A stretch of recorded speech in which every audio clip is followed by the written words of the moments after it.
Hello tout le monde, everybody, mais comment allez-vous bien? Aujourd'hui, je viens vers vous avec une vidéo un petit peu différente, un petit peu particulière. Elle s'adresse surtout aux personnes qui font de la broderie. Quand on fait de la broderie, à la machine en tout cas, on doit à un moment donné découper un tissu autour de la couture. C'est parfois un petit peu compliqué parce qu'on risque de faire sauter le tissu hors du cadre et bref, c'est jamais joyeux. Ici, on a trouvé une solution puisque le logiciel Silhouette Designer Edition Plus et Business Edition, donc les versions payantes, vous propose de prendre vos fichiers de broderie, fichiers PES, fichiers GEF, je connais pas bien les autres, pardon. Bref, les fichiers de broderie et de s'en servir pour pouvoir faire une découpe grâce à votre machine Silhouette ou alors à travailler sur Silhouette et puis convertir le fichier pour pouvoir l'utiliser avec les machines Cricut ou bien Scan Cut. Vous avez pas mal de tutos sur YouTube qui vous disent comment convertir un fichier Silhouette en fichier SVG et c'est assez simple à faire, vous allez voir. Donc moi je vais me concentrer aujourd'hui sur Silhouette, mais sachez que quelle que soit votre machine, vous pouvez le faire. Quand je fais une broderie, euh, quand je fais une broderie, ça commence bien. J'aime bien d'aller dans mon logiciel Embrilliance. Alors, je pourrais vous en parler une autre fois si ça vous tente, mais dites-vous bien que je ne suis vraiment pas experte en broderie machine. Pour le moment, je ne numérise pas, donc je ne crée pas. Oui, des écritures, je les crée moi-même parfois. Parfois, je combine des motifs, mais je ne numérise pas du tout, pas du tout. Donc, on va tout de suite ne pas s'emballer sur le sujet. Vraiment pas, vraiment pas, vraiment pas. Et donc j'ai ce logiciel qui s'appelle Embrilliance, qui est bon marché, avec lequel on peut déjà bien démarrer, et ça me suffit, mais amplement, amplement. Je voulais vous montrer ceci. J'aime bien quand je fais une broderie, de tenter de visualiser comment les choses vont se dérouler. Et donc j'ai de la chance que sur ce logiciel, j'ai ici un... Je pense que sur de nombreux logiciels de broderie, on a ça aussi. On a un petit film déroulé de comment ça va se passer la broderie. Et donc, ça me permet, moi, de voir quels sont les traits qui vont être importants pour mon logiciel Silhouette. Et donc, c'est parti mon kiki. Donc, je clique sur vas-y, joue-moi le jeu. Donc, ça, c'est la couture de placement. Puis, on a une seconde couture qui va être la couture qui va fixer le tissu. Voilà. C'est la toute première qui nous intéresse évidemment. Puis je vois un peu comment le bord va se mettre, comment le zigzag va se mettre, hein, le point bourdon comme certains l'appellent. Je sais qu'en broderie c'est un autre point, comme quoi, hein, vous voyez que c'est pas mon truc. Mais ce que je vois déjà, je vais mettre la petite flèche, c'est qu'il va un peu plus loin que la découpe de mon tissu. Ok? On est d'accord? Allez, alors on va s'arrêter là avec cet exercice-ci. Et on va aller maintenant dans le logiciel Silhouette, que voici et que voilà. Donc je vais l'élargir un petit peu. Boum, boum, boum. Ok. Donc ce que je vais faire maintenant, c'est que je vais ouvrir mon fichier broderie. Alors, si vous allez dans l'aide, ici en haut, vous avez le manuel de l'utilisateur, que voici, que voilà, que j'espère que vous voyez, oui. Et là-dedans, vous avez... attendez, hein, ça va être très facile. La compatibilité avec les fichiers de broderie. Alors, on peut l'avoir... Je pense qu'on l'a avec la version... Voilà. Designer Edition Plus, mais pas Designer Edition Simple. Voilà. Et évidemment, avec Business, on l'a aussi. Donc, voilà. Vous allez ici à la page 96. On va descendre. Hein. Descendre, descendre, descendre, descendre. On n'y est pas encore. Excusez le bruit de soufflette. Hein. Vous savez que mon ordinateur, parfois, est un peu poussif. On va dire comme ça. Allez, 96 Anne-Marie. 96. Voilà, presque. 94. 96. Voici tous les types de fichiers broderie qui sont acceptés. Vous voyez, c'est la grande majorité des fichiers que je pense tout le monde utilise. Hein. Donc voilà, vous avez ici, et vous avez un petit rappel, voilà. Vous avez un petit rappel, mais très, très bref de ce qu'il y a moyen de faire. Revenons-en à nos moutons, ou devrais-je dire à notre lama. Alors, notre lama, il est mis en couches, vous le voyez. Hein. Donc je peux ôter toutes les couches qui sont les points dont je n'ai pas besoin, puisqu'on se rappelle quand même que ce qu'on veut, c'est découper notre tissu de base pour notre broderie. Hop, pas besoin. Et voici celui qu'on va utiliser, et ça, pas besoin non plus. On va pas s'encombrer. Je voudrais attirer votre attention sur deux choses. Et je vais zoomer. Donc, la touche Z, on a la loupe qui apparaît. Oh là là. Si je double-clique pour voir les points, souvenez-vous, hein, je remarque deux choses. La première, c'est qu'il y a beaucoup de points. D'accord? Et le fait qu'il y a beaucoup de points, vous savez que ça veut dire que le fichier est lourd, que la découpe va être longue, et qu'on peut très bien simplifier sans pour autant perdre les détails de la forme. Ça, c'est la première chose sur laquelle je voulais attirer votre attention. Pour ce faire, il vous suffit, comme vous avez double-cliqué et que vous avez les points qui apparaissent, vous avez automatiquement cette fenêtre d'édition des points qui apparaît. Il vous suffit de cliquer sur Simplifier. Voilà, ça c'est la première chose. La seconde chose, et qui a son importance, c'est que votre forme n'est pas fermée. À quoi voyez-vous que votre forme n'est pas fermée? Je vais à nouveau zoomer. Hop. C'est ce point rouge ici. Ce point rouge qui vous dit que votre forme n'est pas fermée. En quoi est-ce embêtant? Ben, tout simplement, regardez, je vais revenir à une taille un peu plus petite. Voilà. On va avoir besoin, enfin moi j'aime bien, donc à chacun de voir comment il fait. On va avoir besoin de faire un contour à ceci parce que moi je voudrais découper ma forme 1 millimètre plus grande que la couture. Comme ça dépasse un petit peu. Pour ce faire, normalement, je vais ici sur mon étoile de contour. Marie, tu te trompes. Ton contour est déjà ouvert, il est ici. C'est pas cette étoile-là. C'est cette étoile-ci. Hein. Ah non. Ah non, une chiclette. C'est celle-là. C'est samedi matin, il faut m'excuser. Je suis pas encore bien réveillée. Voilà. C'est celle-ci. Ça, c'est l'estampage. Ça, c'est le contour. Mais elle était en bleu, donc voilà. Je vais lui donner 1 millimètre de contour. Donc, je clique sur contour. Et regardez ce qu'il se passe. Le logiciel m'a fait un contour interne et un contour externe.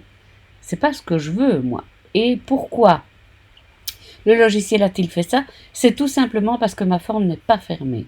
Donc, je vais double-cliquer ici sur mes petits points et je vais zoomer. Hop. Et encore, pour que vous voyez. Voilà. Et donc, ce que vous devez faire, c'est cliquer sur ce point rouge parce qu'il y a sûrement l'autre point rouge de la fin du contour qui est quasiment à côté, mais ça ne se voit pas ici. Mais mon point rouge s'est transformé en point carré gris, ce qui veut dire que ma forme est fermée. On va revenir à la taille d'une page.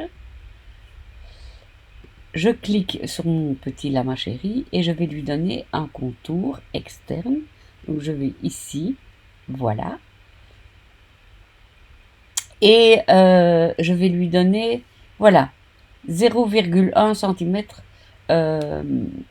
autrement dit 1 mm de contour. Comme ça, je suis sûre que j'ai quand même quelque chose comment je vais dire, de safe, on va dire comme ça. La couleur de trait, parce qu'on est habitué à ce qu'elle soit en rouge, je vais la mettre en rouge. Voilà.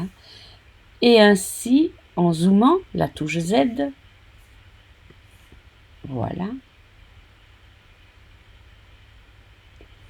je peux ôter mon contour intérieur dont je n'ai plus besoin. Enfin, mon contour qui était la base de la broderie. Maintenant, au moment de découper, deux choses. Soit vous n'avez pas de lame rotative, vous n'avez pas la Cameo 4, ou 4 Plus, ou 4 Pro, enfin bon. Du coup, ce que je vous invite à faire, et d'ailleurs, c'est peut-être pas plus mal, c'est avant de découper votre tissu, de mettre à l'arrière un thermocollant double face, spécial couture, hein, Silhouette en fait d'ailleurs. En anglais, ils appellent ça du heat and bond. En France, il existe, en France, en Belgique, c'est la marque Viseline qui fait ça, et ça s'appelle Visiofix. Et c'est quelque chose qui est protégé par un papier. On colle d'abord sur le tissu, on enlève le papier, on fait sa découpe silhouette, et puis ça devient autocollant de l'autre côté. Ça peut être sympa pour bien fixer. Mais dans notre cas, c'est surtout pour nous aider à découper avec une lame normale. C'est quand on n'a pas la lame rotative. Si on a la lame rotative, eh bien on procède comme d'habitude pour la découpe du tissu avec la lame rotative qu'on met dans le deuxième chariot. Bon, eh bien voilà. Ce qui fait que vous allez avoir beaucoup plus facile. Vous n'allez pas devoir enlever votre anneau de votre machine pour mettre votre pièce de tissu appliquée. Voilà, eh bien on continue. On continue. Il existe plusieurs substrats, plusieurs produits pour entoiler votre tissu. Dans mon cas, j'ai choisi la Visiofix. C'est un produit de la marque Viseline. C'est un produit où d'un côté vous avez une surface de papier un peu comme du papier calque, et l'autre côté c'est une feuille synthétique non tissée qui est un peu grumeleuse, on va dire. Donc ce que j'ai fait ici, j'ai découpé un plus grand morceau que ce dont j'avais besoin, parce que j'ai l'intention de faire... enfin, ce dont j'avais besoin. J'ai l'intention de faire plusieurs fois le lama. C'est pour ça que j'ai un tissu aussi grand. Voilà, c'est plutôt ça. Bien. Après, j'ai pris ma petite presse Cricut, parce que, ma foi, elle est bien pratique. Il y a juste que je trouve que le câble est un peu gros et encombrant, mais bon. Je l'ai mise au maximum. Et donc, j'ai mis le côté papier au-dessus, le côté non tissé vers le tissu. Et là, je passe et ça fond relativement vite sur le tissu. Donc, j'essaye de bien passer partout et je crois que j'ai bien fait ça, je pense bien. Et qu'est-ce que j'allais dire d'autre? Oui, ce papier, après, vous allez voir qu'on va l'enlever parce que on n'en a pas besoin et au contraire, il risque d'être un petit peu dans le chemin. Voilà, l'opération est terminée. Là, il faut attendre 1 ou 2 minutes que ce soit bien refroidi, sinon vous n'arriverez pas à peler votre papier, on va dire. Et ça ne se voit pas vraiment à l'écran, j'essaye un peu de le montrer, mais ça ne se voit pas. Mais vous avez une pellicule un petit peu caoutchouteuse, je ne sais pas comment dire, mais qui est très bien parce qu'elle va bien s'agripper à votre tapis. Et là, je vais vous passer la séquence parce que je coupe ça comme une barbare. Je ne suis pas très fière de moi. Bref, on va passer à la suite. C'est pas passionnant ce truc-là. Comme toujours, je vous mets en garde en vous disant qu'il faut vraiment bien aplatir votre tissu. Utilisez un rouleau s'il faut, mais mettez bien votre tissu à plat. Voici les réglages que j'ai utilisés. J'ai pris tissu épais, entre parenthèses Canva. Alors, j'ai pris les prescriptions prévues par ce réglage, sauf que j'ai fait 2 passages. Parce que si on n'en fait qu'un, ce n'est pas suffisant.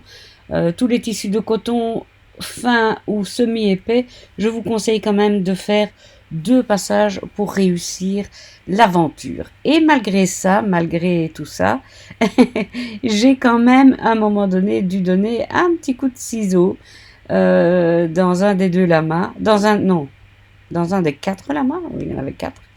Et au final, j'ai été un peu barbare et ce lama-là, pas facile à dire, ben il était perdu dans l'aventure. Mais bon, c'est pas bien grave, hein. Voilà, je trouve que le résultat est quand même vachement bien.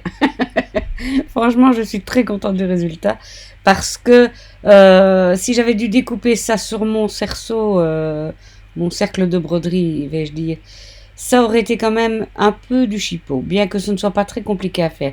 Là où c'est avantageux, c'est quand vous avez plusieurs couches d'appliquer. Parce que quand il y a des couches en dessous, c'est pas toujours évident. C'est pas toujours évident. Bien, on va en venir maintenant au travail de broderie lui-même. Donc voilà, j'ai fait mon premier trait de contour, j'ai ôté mon cerceau de la machine et là, ce que je vais faire, c'est que je vais bien le positionner et malgré ça, il y a un endroit, mais bon, ça ne se voit pas. C'est moi qui suis spépieuse. Ouh, il y a eu un petit décalage, mais c'est moi qui l'ai mal mis. Tout simplement, c'est pas lié à une découpe qui ne serait pas correcte. La découpe, elle est pile poil ce qu'on lui a demandé. Il n'y a vraiment pas de souci. C'est d'ailleurs un petit conseil que je vous donne. Si vous transformez votre fichier pour aller sur Cricut ou Scan and Cut, vérifiez bien que la taille n'a pas été modifiée lors de la conversion, voilà. Du fichier, voilà, c'était ça le truc. Là, bah écoutez, je vous mets un petit peu en accéléré la broderie. Mais bon, vous savez ce que c'est, hein, pour celles et ceux qui ne savent pas, ben voilà. Comment ça se passe une broderie? Et voilà, la vidéo se termine ici parce que j'imagine que vous savez bien comment ça se passe, la broderie, si vous avez regardé cette vidéo jusqu'au bout. Voilà, je suis trop contente de ce que ça donne, le petit lama, je le trouve vraiment choupinou. J'ai beaucoup aimé la technique avec les petites franges là autour de son cou. C'était un super projet à faire et c'était ma broderie test puisque là je vais faire un sac pour ma petite fille, un petit sac qu'elle pourra porter en bandoulière. Mais j'aime bien tester avant, voilà, pour être sûre, quoi. Voilà, je vous embrasse, à bientôt, portez-vous bien, prenez soin de vous, faites de jolies choses.